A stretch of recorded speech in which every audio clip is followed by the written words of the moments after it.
नमस्कार. मी भाऊ तोरसेकर. तुम्ही बघत आहात प्रतिपक्ष. मित्रांनो, खूप लोकांनी आग्रह केलाय म्हणून मी एक टाळत असलेला विषय आज बोलणार आहे. आणि तो विषय आहे राज ठाकरे. आणि कारण सरळ आहे. लोकांना जर मी तो विषय टाळतो असं वाटलं तर चुकीचं नाही, सत्य आहे. याचं कारण जवळजवळ 3 वर्षापूर्वी 2022च्या लॉकडाऊन उठल्यानंतरच्या काळात राज ठाकरे यांनी करोना नंतरची पहिली भव्य सभा, देशात जनरली कुठे मोठ्या सभा होत नव्हत्या अशा काळामध्ये, लॉकडाऊन उठत असताना किंवा सैल केला जात असताना शिवाजी पार्कमध्ये एक भव्य दिव्य सभा घेऊन आपण राजकारणात पुनरागमन करत असल्याचा साक्षात्कार घडवला होता.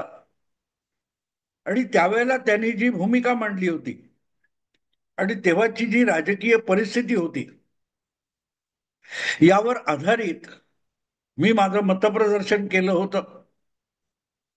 आणि हे मतप्रदर्शन करताना विश्लेषक माझ्यासारखा असतो किंवा जो कोणी विश्लेषण करत असतो, तो विश्लेषण करताना त्याच्यातून भविष्याविषयी, भवितव्याविषयी जर काही मतप्रदर्शन झालं तर त्याचा सगळ्यात मोठा आधार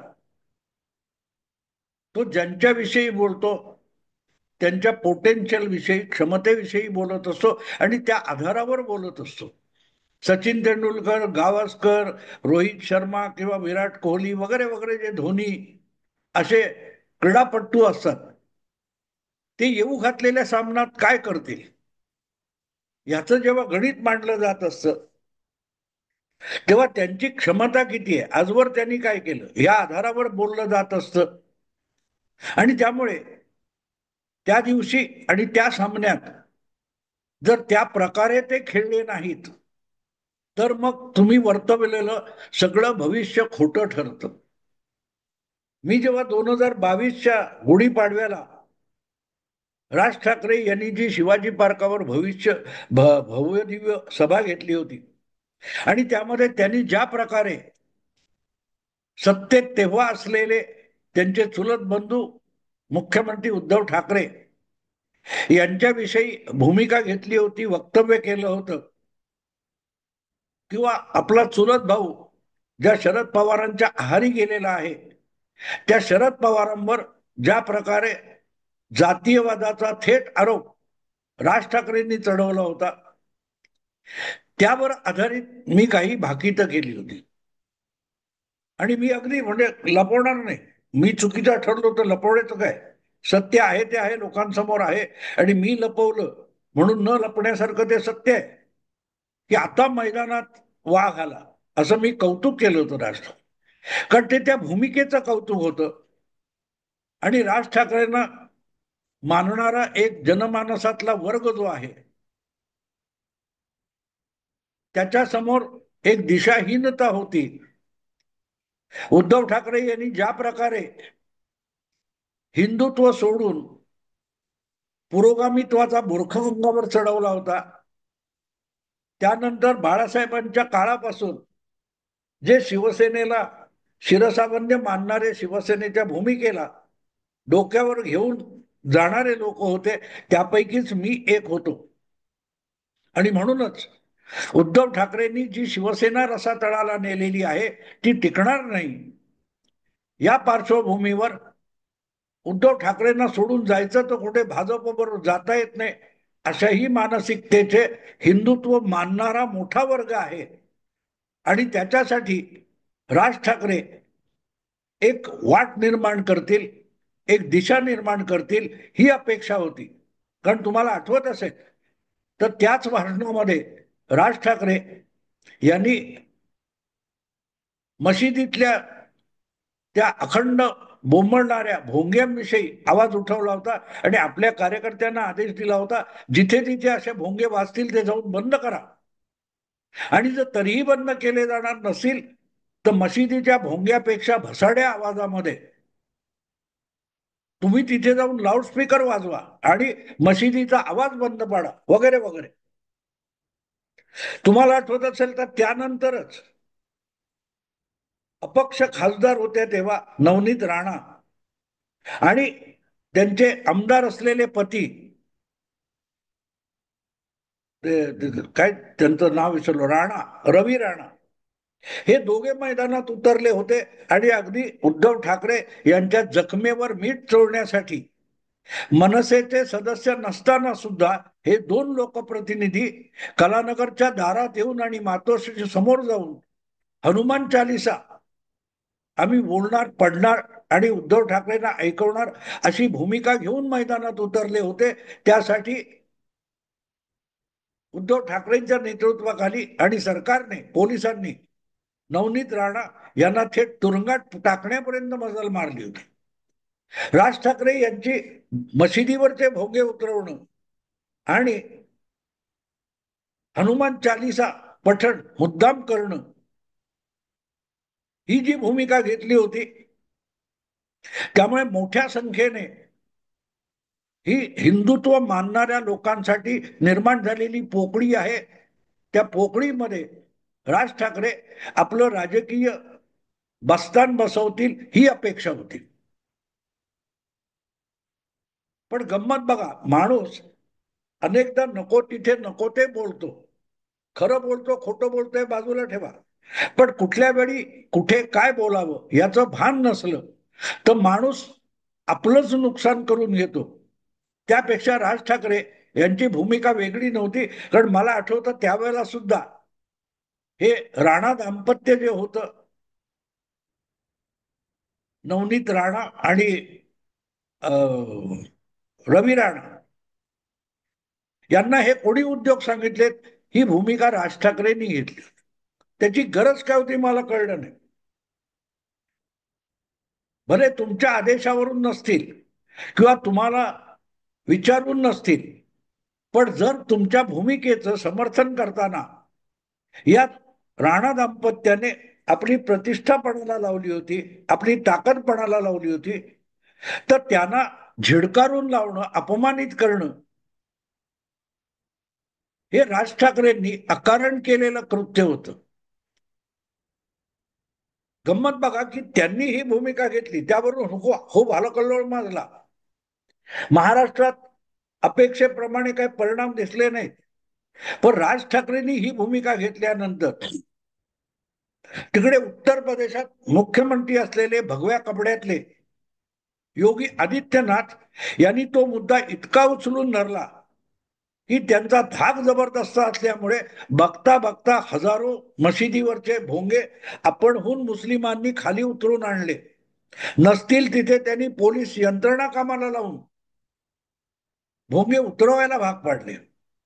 एका भूमिकेचा प्रभाव किती असतो हे विसरता कामा नये मित्रांनो. यातून त्या नेत्याविषयी, त्या पक्षाविषयी, त्या विचाराविषयी एक आत्मीयता जनमानसात निर्माण होते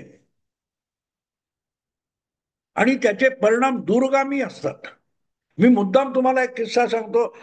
गेल्या वर्षीच्या 22-23 जानेवारीला जेव्हा अयोध्येमध्ये श्रीरामाच्या मूर्तीची, रामलल्लाची प्राणप्रतिष्ठा व्हायची होती, त्याला आमंत्रण होतं म्हणून मी तिथे गेलो होतो.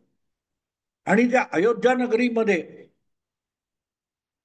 जिथे माझं वास्तव्य होतं एका हॉटेलमध्ये, तिथून जवळच एका बाजारामध्ये, त्याला कुठला तरी बाजार, मलाही आता आठवत नाही त्या बाजाराचं नाव, पण तिथल्या एका केमिस्टकडे मला आवश्यक असलेलं औषध घ्यायला गेलो होतो. आणि माझ्या बोलण्यावरून त्याच्या लक्षात आलं हा इथला नाहीये. तो कुठला काय वगैरे विचारणा झाली. मी त्याला सांगितलं मुंबईचा आहे, मी पत्रकार आहे, मी युट्यूब चालवतो. त्याने मला ओळखलं, तो माझं ऐकलेलं होतं, पण समोर बघितल्यावर त्याला लक्षात आलेलं नव्हतं. आणि मी जेव्हा त्याला सांगितलं की मी कधी काळी मार्मिकचा कार्यकारी संपादक होतो, बाळासाहेब ठाकरेंचा मार्मिक, तो इतका भारावला, लगेच बसा म्हणाला, चहा मागवला, नाश्ता करणार का विचारलं वगैरे.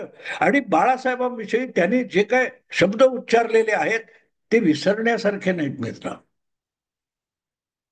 विसरण्यासारखे नाहीत. अगरवाल नावाचा तो केमिस्ट मला म्हणाला कि क्या क्या आदमी था, शेर था शेर. मुंबई में बैठकर अवध में अयोध्या में मस्जिद गिरा के दिखा दी. काय बाळासाहेबांविषयी काय आदर आहे कल्पना करा. त्याला म्हटलं तू कधी मुंबईला आला होता का, बाळासाहेबांना भेटला होता का, त्यांचं भाषण ऐकलं होतं का. नाही नाही, टीव्ही पर देखा है, लेकिन शेर आदमी था. बेटा नालायक निकला. हे त्याचे उद्गार अजूनही माझ्या कानात आहेत. बाळासाहेब बोलले त्याचं कित्येक, आता बाळासाहेब जाऊन पण 12 वर्ष 13 वर्षापेक्षा अधिक काळ झाला, पण त्यांचे शब्द ज्यांनी ऐकले, त्यांना ज्यांनी बघितलंय कधी सभेमध्ये कधी टीव्हीवर, त्यांच्या मनातून बाळासाहेब पुसला जात नाही.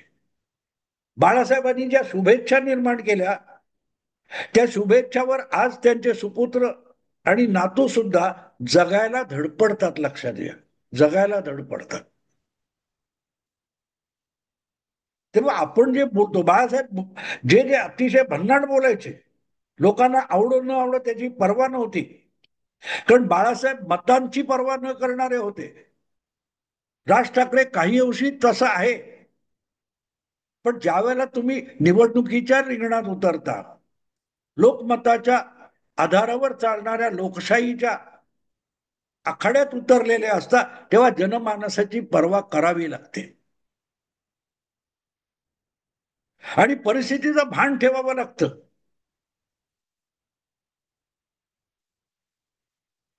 आणीबाणीच्या विरोधात बाळासाहेबांनी आवाज उठवला नाही.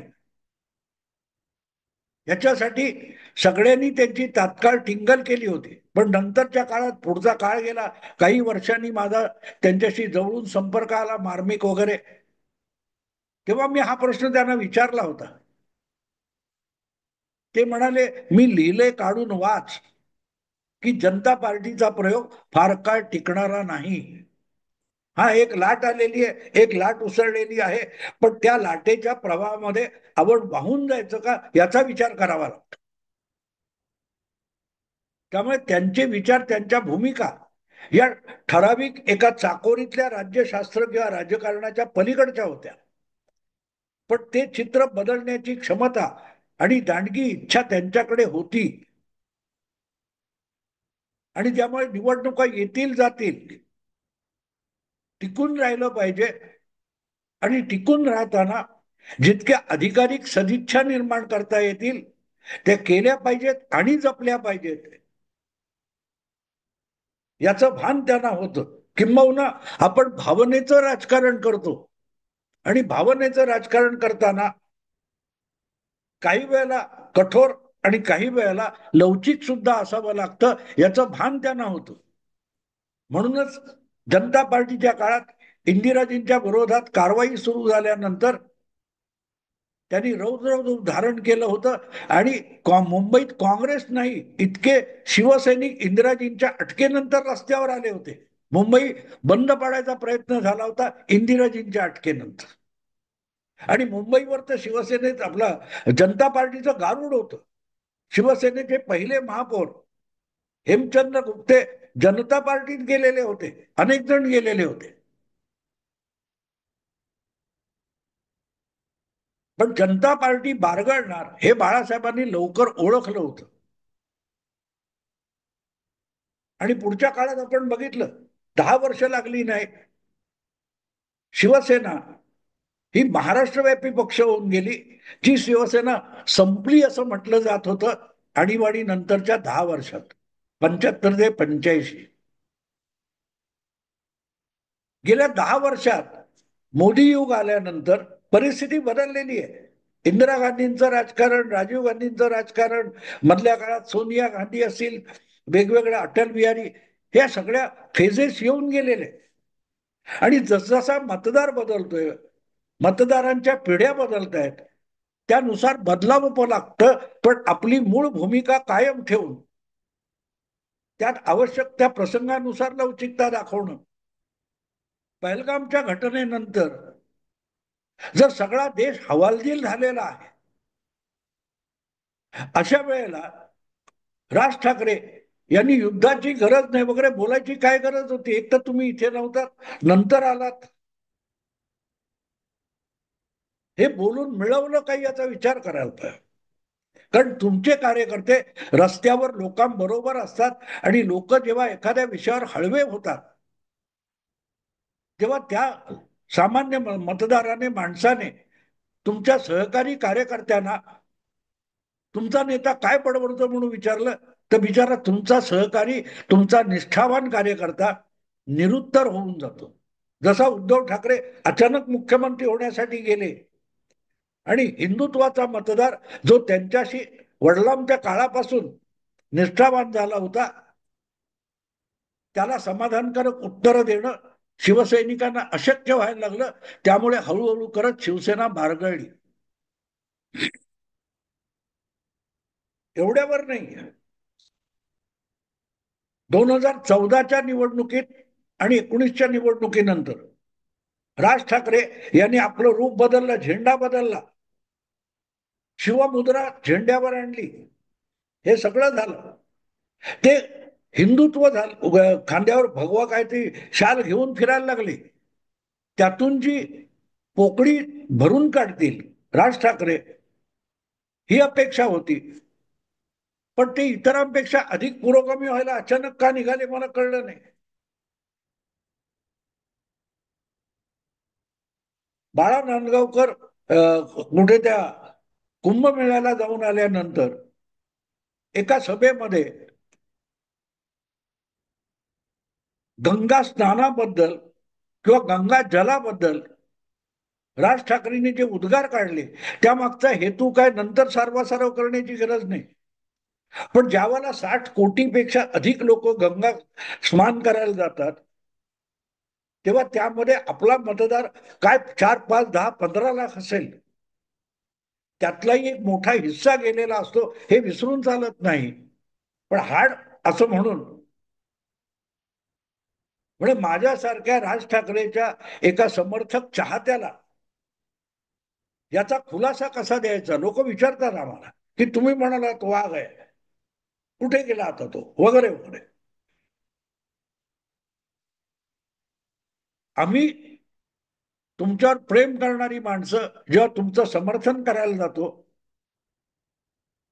तेव्हा आमच्या थोबाडीत बसेल असं जर तुम्ही वागलात तर तुम्ही आमच्या सदिच्छांचा गळा घोटत असता जो उद्धव ठाकरेंनी घोटला 2014 मध्ये भाजपने युती मोडली तेव्हा भाजपवर मी तुटून पडलेला होतो. काढून बघा अजून माझ्या ब्लॉगवरचे लेख बघा. कारण फक्त माझं शिवसेना प्रेम एवढाच विषय नव्हता.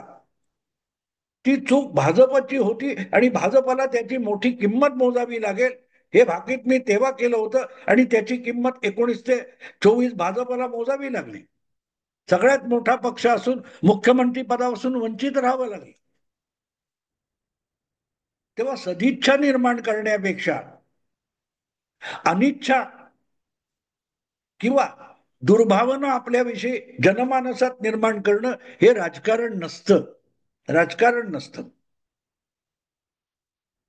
हे कशाला समजवायचा हा पण प्रश्न आहे. मी सुरुवातीलाच करोना संपल्यानंतरच्या गुढीपाडव्याच्या मनसेच्या वार्षिक सभेची आठवण करून दिली होती आणि त्या सभेनंतर ज्या प्रकारे शरद पवारांना सुद्धा राज ठाकरेंनी विचलित केलं ती गोष्ट सोपी नव्हती. पुढचे 7-8 दिवस शरद पवारांना आपण जातीयवादी नाही याचा खुलासा देत फिरावं लागलं होतं. याची आठवण मी एवढ्यासाठी करून देतो ज्या कुसमिशाला सुरुवात केली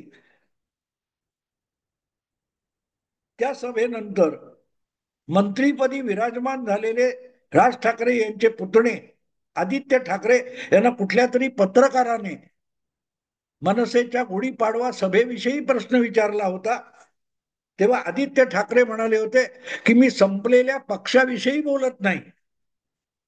तेव्हा पण मी व्हिडिओ केला होता की आदित्य ठाकरेने आपल्या आजोबाच्या उमेदीच्या काळामध्ये शिवसेना संपली ही चर्चा ऐकलेली नव्हती. नंतरचा जन्म आहे. तेव्हा पक्ष असे संपत नसतात. आणखीन काही दिवसांनी आदित्य ठाकरे बघा तुमच्या पक्षाची काय अवस्था आहे आणि त्याला वेळ लागला ना मित्रांनो.